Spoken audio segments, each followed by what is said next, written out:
राधे राधे, जय श्री कृष्ण। तो बरूथनी एकादशी व्रत बैसाख मास की एक कृष्ण पक्ष की बरूथनी एकादशी कब है, व्रत कब करें, व्रत के क्या नियम होते हैं, अगर हम नियमों का पालन नहीं करते हैं तो क्या होता है।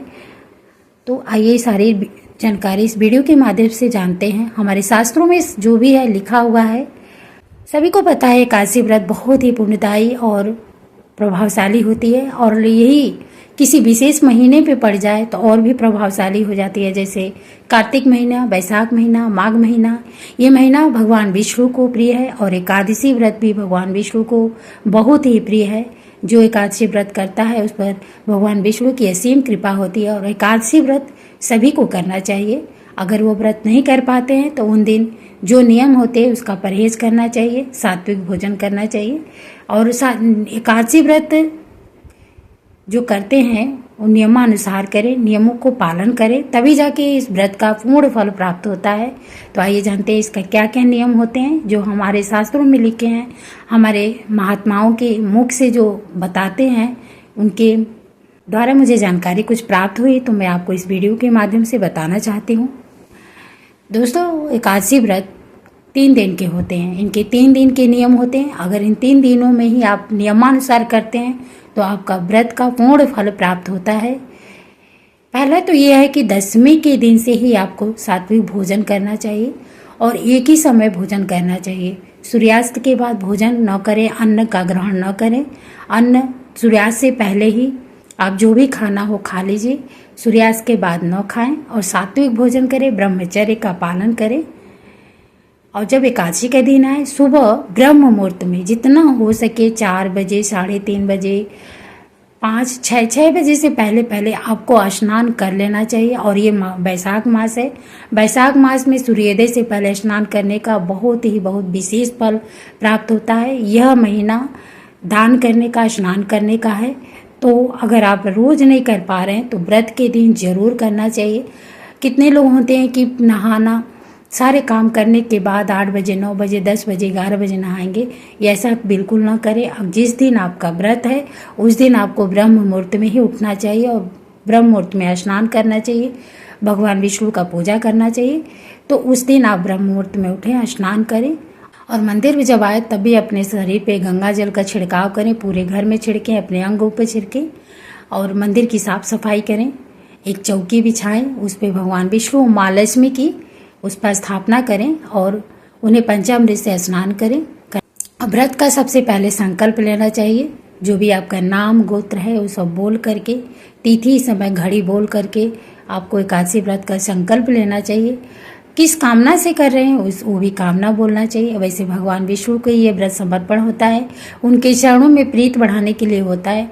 तो आप ये बात बोल सकते हैं, उनकी भक्ति प्राप्त करने के लिए बोल सकते हैं। पूरे दिन भगवान के नामों का जाप करें, कीर्तन करें, भजन करें, भगवत गीता का पाठ करें, इधर उधर की बातें न करें, कम से कम बातें करें। अगर आप हो सके तो कम से कम खाएं, दूध, फल, दही, छाछ पे ही रहें, नमक का परहेज करें।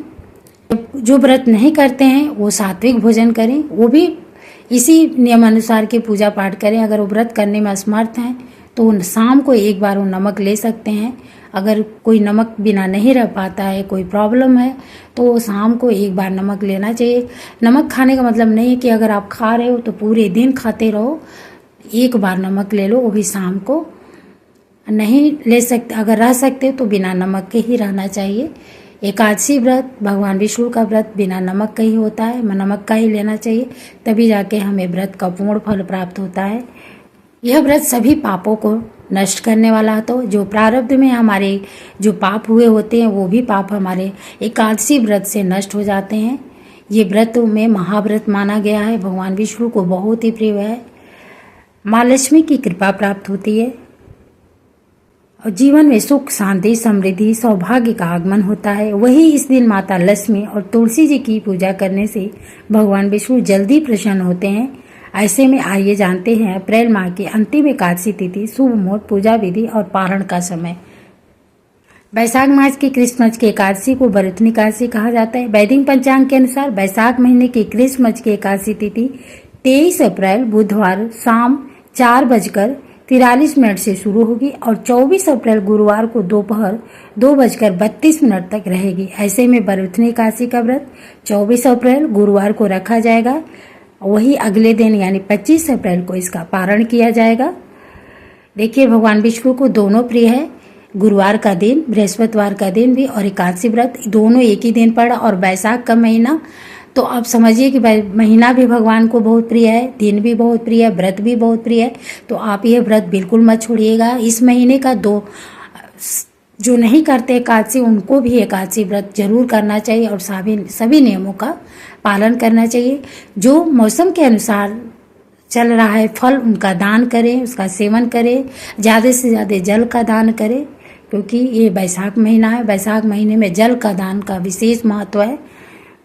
दोस्तों, एकादशी व्रत का जब तभी पूर्ण होता है जब हम पारण सही समय पे करते हैं। तो पारण हमें जो भी टाइम दिया होता है उसी के बीच में, उसी के समय में करना चाहिए, नहीं तो आपका व्रत खंडित हो जाता है, व्रत का पूरा फल प्राप्त नहीं होता है।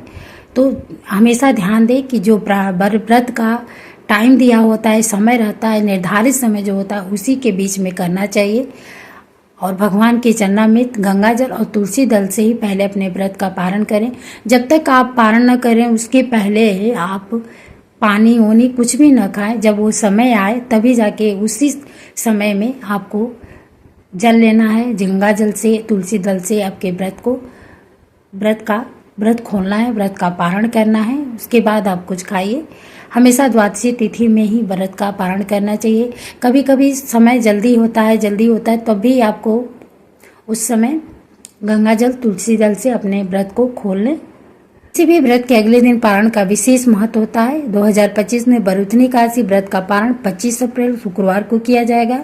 ऐसे में पंचांग के अनुसार पारण का शुभ समय सुबह 5:46 बजे से लेकर 8:23 तक रहेगा। इस बात का ध्यान रखें कि पारण शुभ मुहूर्त में ही करना चाहिए, तभी व्रत पूर्ण माना जाता है। पारण के समय सात्विक और हल्का भोजन ही करें। पारण के समय भी हमें सात्विक भोजन ही करना चाहिए। सरसों के तेल का परहेज करना चाहिए और एकादशी के दिन चावल न दे किसी को, न चावल खिलाएं अपने हाथों से, न चावल घर में बनाएं। इस बात का ध्यान दें। एकादशी तिथि जब से लग जाए तब से चावल छोड़ देना चाहिए।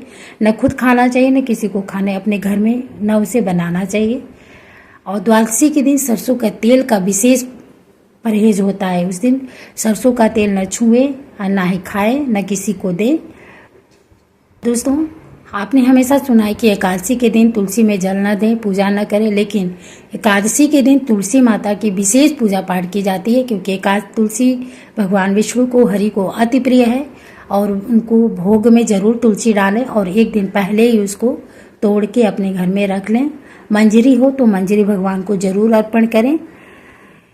के दिन तुलसी के बिल्कुल आसपास भी नहीं भटकना चाहिए। तुलसी जी को न जल देना चाहिए, न छूना चाहिए, न तोड़ना चाहिए। ये कार्तिक महात्म्य में हमारे शास्त्रों में भी लिखा, हमारे कार्तिक महात्म्य है, मैंने उसमें खुद पढ़ा है। द्वादशी के दिन तुलसी माता को छूने से, तोड़ना तो दो, जल छूने से भी ब्रह्म हत्या का पाप लगता है, इसलिए उनसे दूर रहें।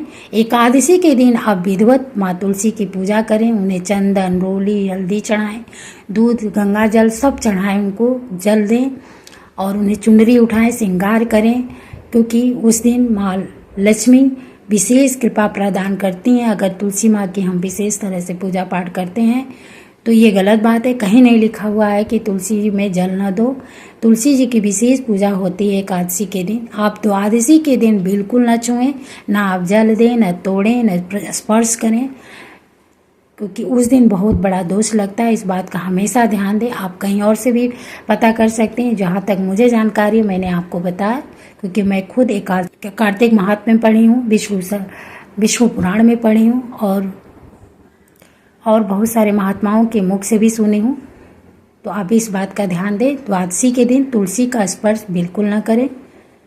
वीडियो आपको थोड़ी सी भी लगती है कि यूजफुल है तो लाइक करें, दूसरों को भी शेयर करें। राधे राधे, धन्यवाद।